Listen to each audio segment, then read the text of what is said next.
Hello, my name is Kelly Bluen, and I want to show you how to set up a little journal to draw in. So I have a link in the description of this video for these two different covers for your Doodle journal. And of course you could do anything that you would like. So this was a Christmas one that I did that I just folded paper and then I cut out a pretty little image that I found online and stuck it on there. And this is one that I did for the month of March with this cute little cover. And if you like this cover and want to do this one again, this is linked under day 1 of the March Doodle Challenge. Okay, so you can print this out and then we just fold it in half this way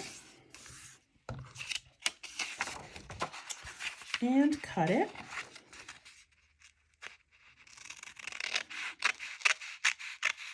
There are so many beautiful and adorable journals that you can purchase at any local craft store. You can purchase fun things online.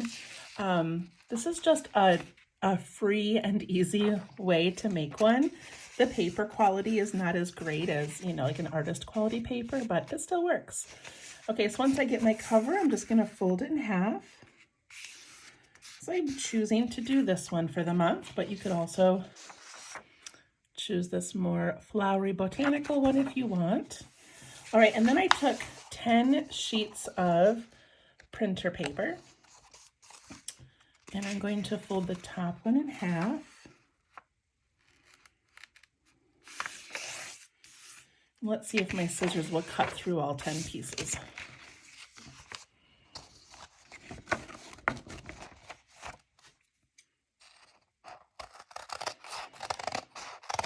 They do.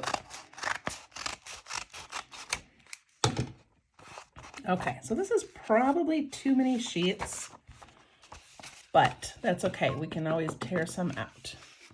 So once we have it cut in half, then we're going to fold just a couple at a time. Fold these over.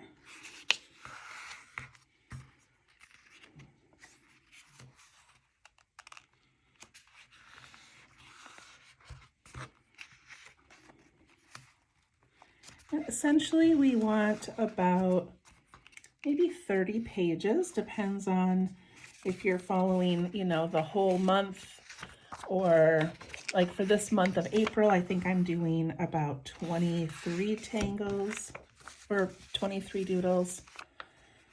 Okay, that actually might be enough. Again, I can go add more later. Okay, so once we get these folded, then we're just gonna wrap our cover around it like that. And then I open it up to the center. And I have some cute string just from different things.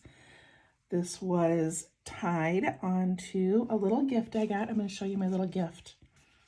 Look at this. Let's Tangle. And this little tile holder. Let's Tangle. Aren't those adorable? So she had tied the little gifts together with this string. So I'm going to use it on my book. So I'm going to take it and I'm just going to wrap it around a couple of times. So this one fits about twice and then I can tie it.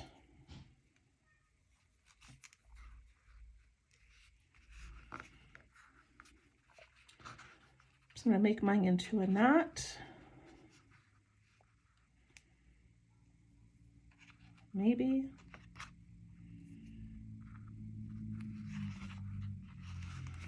There we go. And then I can put a little bow on it if I want to.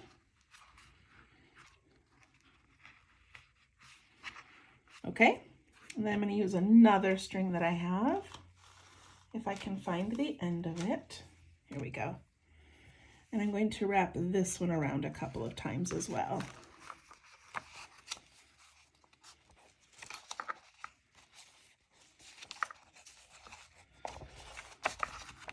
So that's probably good.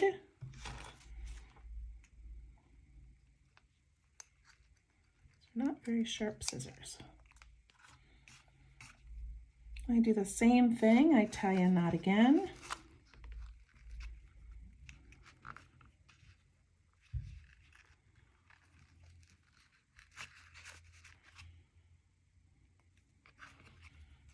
And a little bow if I want.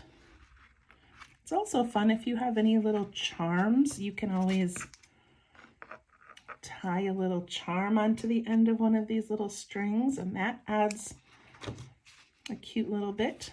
I'm going to double knot these.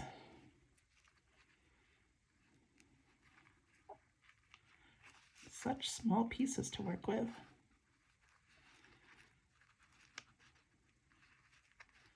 Okay, and then I can double knot the other one later. Anyway, I scoot them towards the middle, and there we go. I have this cute little doodle book filled with empty pages. And if I want to add a page, I just go to the center and I take one of these, fold it in half, and then I can just slide it in.